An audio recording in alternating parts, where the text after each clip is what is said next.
Welcome to Suvendu academy. Suvendu একাডেমিতে স্বাগতম। আমি শুভেন্দু কুমার বেরা। বিধানসভা নির্বাচন চলছে। যারা প্রিজাইডিং অফিসার আছেন, ফার্স্ট পোলিং অফিসার আছেন, তাদেরকে সবার জন্যই আজকের এই ভিডিওটা। আজকের আমি যেটা দেখাবো, মক পোল হওয়ার আগে যখন পোলিং এজেন্টরা ফর্ম 10 নিয়ে আসবেন, তাদেরকে আপনি প্রথমে যেটা দেবেন এন্ট্রি পাস। সেই এন্ট্রি পাস ফর্মটা কেমন, এবং এন্ট্রি পাস অ্যাকাউন্ট একটা ফর্ম আছে, সেই ফর্মটাও কেমন এবং কীভাবে পূরণ করবেন, সেগুলো আমি এই ভিডিওতে আজকে পরপর দেখাবো। ভিডিওটা আপনারা পরপর প্রথম থেকে দেখতে থাকুন। যদি ভালো লাগে অবশ্যই একটি লাইক দেবেন এবং পাশে থাকার জন্য চ্যানেলটিকে আপনারা অবশ্যই সাবস্ক্রাইব করবেন।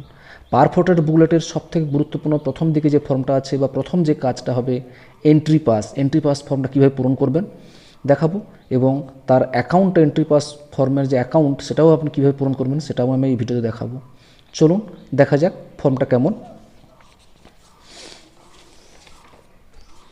দেখুন, ফর্মটা হচ্ছে এইটা, general election to the legislative assembly 2021 entry pass to be issue to presiding officer on the pole.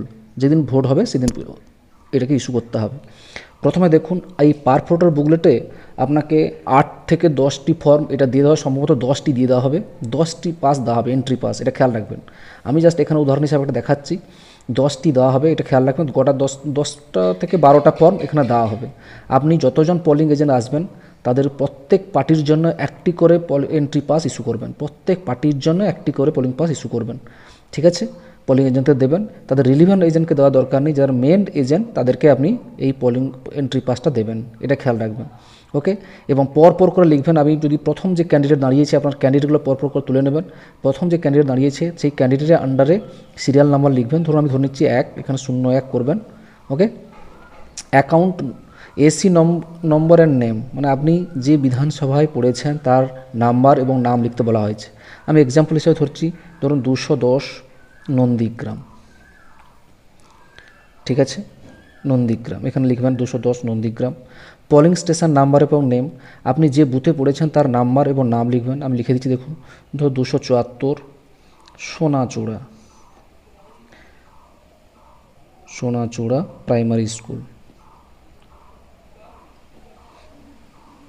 Primary school room number 1 করে দিলাম, ঠিক আছে? এবার নেম অফ দ্য ক্যান্ডিডেট, আপনার যতজন দাঁড়িয়েছে তাদের মধ্যে যতজন আছে তাদের নামটা এখানে পরপর করে লিখতে থাকবেন, নেম অফ দ্য ক্যান্ডিডেট, ওকে? তো প্রথমে দেখুন, ধরুন আপনার যে ক্যান্ডিডেট যা দাঁড়িয়েছে পরপর করে লিখে ফেললেন, যতজন আছে দেখে দেন। আমি জাস্ট এক্সাম্পল হিসাবে একজনের নাম লিখছি, আমি এখানে নামটা লিখছি না। এখানে আপনার নাম হচ্ছে ধরুন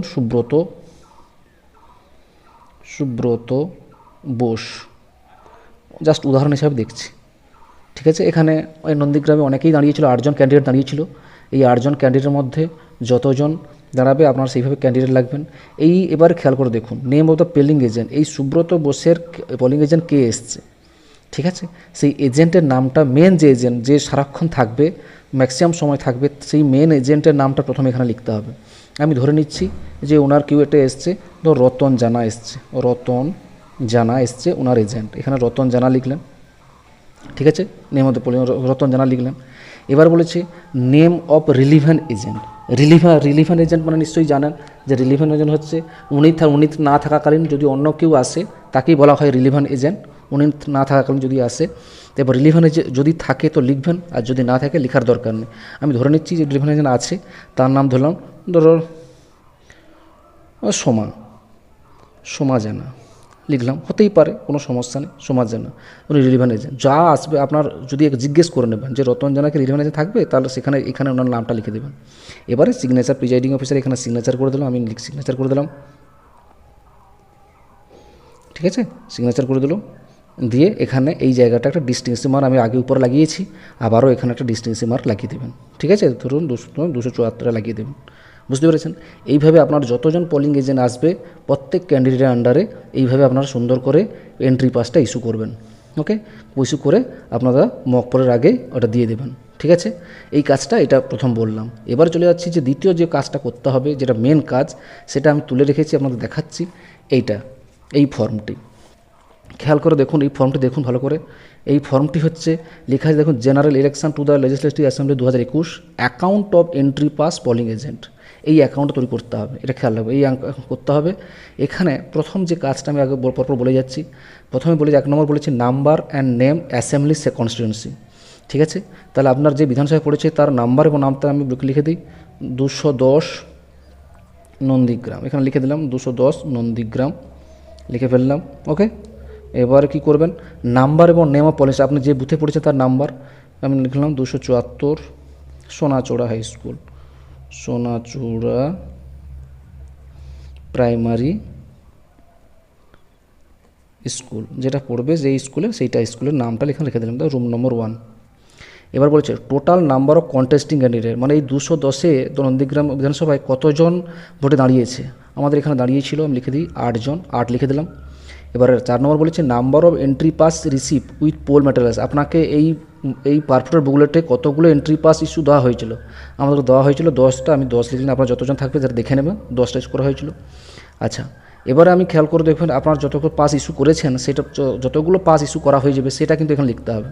আমি ধরে নিচ্ছি যে আপনি প্রত্যেক পার্টিকে কম কম কম মিনিমাম 5টা পোলিং এজেন্ট এসেছিলো, প্রত্যেকটা ক্যান্ডিডেটের আন্ডারে 5 জন পোলিং এজেন্ট এসেছিলো, তা 5 জনকে আমি ইস্যু করেছি, তাহলে এখানে ডিটেলস অফ এন্ট্রি ইস্যু হয়েছে, তাহলে আমি এখানে লিখলাম 5। ঠিক আছে, এরপর আপনার আগে থেকে কাজটা হবে, আপনার যতজন ক্যান্ডিডেট দাঁড়িয়েছে তার নামটা এখানে লিখেছে, দেখুন নেম অফ ক্যান্ডিডেট, নামগুলো পরপর করে লিখে রাখা। আমি কিন্তু দেখুন খেয়াল করে দেখুন পরপর করে যেভাবে ব্যালট ইউনিটের ছিল সেইভাবে পরপর করে নামগুলো সব লিখে রেখেছি। আমাদের এইখানে দাঁড়িয়েছিল, প্রথম দাঁড়িয়েছিল শুভেন্দু অধিকারী, তারপরে নাম ছিল মমতা ব্যানার্জি, তারপরে ছিল মীনাক্ষী মুখার্জি, তারপরে ছিল সুব্রত বোস, তারপরে ছিল মনোজ কুমার দাস, তারপরে ছিল দীপক কুমার গায়েন, আরেকজন ছিল স্বপন পড়ুয়া। এই কয়েকজন 8 জন টোটাল দাঁড়িয়ে ক্যান্ডিডেট ভোটে লড়ছিলেন, তাদের নামগুলো আমি আগে থেকে লিখে নিয়েছি। আচ্ছা, এরপরে যে কাজটা সেটা আমি একটু বলে দিই। ধরুন শুভেন্দু অধিকারী, ওনার একটা মেন এজেন্সি, এখানে বলেছে দেখুন signature of the polling agent and relevant agent, তাহলে ওনার যে পোলিং এজেন্ট মেন যে এজেন্ট, যে সকাল 5:30 থেকে আসবেন উনি থাকবেন, সেই মেন যে এজেন্ট, ওনার মেন এজেন্ট ওনার সিগনেচারটা এখানে করে নিতে হবে, এবং ওনার যে রিলিভেন্ট এজেন্টগুলো পরপর করে করাবেন। মন দিয়ে শুনবেন, যে মেন যে এজেন্ট হবে ওনার সিগনেচারটা এখানে করাবেন। আমি ধরে নিচ্ছি, ধরুন শুভায়ন জানা, উনি হচ্ছে মেন এজেন্ট। এবার ওনার রিলিভেন্ট এজেন্ট ধরলাম মানস জানা, মানস বেরা করে দিলাম, মানস বেরা দেখলাম। এইভাবে আপনারা এটা কিন্তু খেয়াল করতে পারেন, ইনি হচ্ছে মেন এজেন্ট, ওনার রিলিভেন্ট এজেন্ট হচ্ছে মানস বেরা। যদি আরও কেউ থাকে এখানে লিখলেন, টোটাল 3 জন থাকতে পারে, এটা বলে দিলাম, টোটাল 3 জন থাকতে পারে, ঠিক, টোটাল সব নিয়ে 3 জন।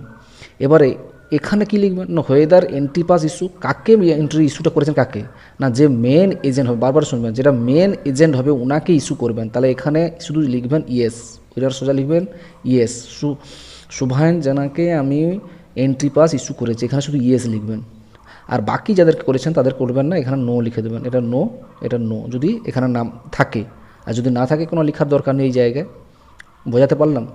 ঠিক একই রকমভাবে সিমিলারলি পরের ক্ষেত্রেও ধরলাম একজন, এখানেও মমতা ব্যানার্জির মেন এজেন্ট একজন এসছেন, ধরুন অশোক গায়েন, উনি হচ্ছে মেন এজেন্ট। ওনার রিলিভেন্ট এজেন্ট যারা এসছে তো ভোলা বেরা, উনি এসছেন। এটা কী এজেন্ট এসছেন, ইনি হচ্ছে রিলিভেন্ট এজেন্ট। এনাদের পরপর যতজন আসবে ওনাদের রিলিভেন্ট সবার কিন্তু সিগনেচার করে নিতে হবে, পোলিং মেন এজেন্ট হসুক বা রিলিভেন্ট এজেন্ট, সবার কিন্তু সিগনেচারগুলো এখানে পরপর করে নিতে হবে কোন ক্যান্ডিডেটের আন্ডারে উনি এসছেন। ঠিক আছে, এখানে কি করতাম না, এখানে যাকে আপনি এই আগে যে এন্ট্রি পাস দিয়েছেন সেই এন্ট্রি পাসের জন্য আমি অশোক গায়েন, উনি যদি মেন এজেন্ট, ওনাকে আমি দিয়েছি, তাহলে এখানে ইয়েস করবেন, কিন্তু এদেরকে তো দেইনি, তাই জন্য এই জন্য এখানে নো করবেন। বুঝতে পেরেছেন? এইভাবে আমি আর দেখাচ্ছি না, এইভাবে আপনারা খুব সহজে বাকি যে সবগুলো আছে, যেমন মীনাক্ষী মুখার্জি আছেন, সুব্রত বোস আছে, মনোজ কুমার দাস আছে, বাকি যেগুলো আছে সবগুলো আপনি এই ওনাদের যতজন এজেন্ট আসবে ওনাদেরকে এই দিকটা সিগনেচার করে নেবেন। ঠিক আছে, এবং এখানটা লিখবেন যাকে মেন এজেন্ট তাকে শুধু ইয়েস নো লিখবেন। ঠিক আছে, মেন এজেন্টকে ইয়েস লিখবেন আর বাকি রিলেভেন্ট এজেন্টকে নো লিখবেন। ঠিক আছে, লেখা হয়ে গেল। লেখা কমপ্লিট হয়ে যাওয়ার পরে এগুলো সব কমপ্লিট হয়ে গেল, শেষে একটা দাগ আছে এন্ট্রি আনইউজড এন্ট্রি পাস, মানে আর কতগুলো পাস পড়ে আছে। যেহেতু 10টা দিয়েছিল, আমি আগেই বলেছি 5টা দিয়ে দিয়েছি, 5 জনকে দিয়েছি, দেওয়ার পরে 6 নম্বর তার নিশ্চয়ই আর কতগুলো পড়ে থাকবে, আর 5টি পড়ে, তাহলে এখানে 5 লিখলেন। ঠিক আছে, এবার এখানে কী করে শেষে সিগনেচার, পোলিং এজেন্ট সিগনেচার করবেন এবং সিল করবেন। আমি সিগনেচার করে দিলাম, সিগনেচার করে দিলাম, আর এখানে ডেটটা দিয়ে দিলাম, ধরুন 1/4/2021। দিয়ে দিলাম, দিয়ে এবার ডিস্টিংগুইশন মার্কটা এখানটা বসিয়ে দিলেন। ব্যাস, এইভাবে আপনারা খুব সহজে account of entry pass polling agent এবং যেটা আগেই দেখালাম এন্ট্রি পাস ইস্যু কীভাবে করবেন সেটা আমি পরপর করে দেখিয়ে দিলাম। যদি ভিডিওটা একটু ভালো লাগে অবশ্যই একটি লাইক দেবেন, পাশে থাকার জন্য চ্যানেলটিকে আপনারা অবশ্যই সাবস্ক্রাইব করবেন। ধন্যবাদ সকলে, ভালো থাকবেন, সুস্থ থাকবেন।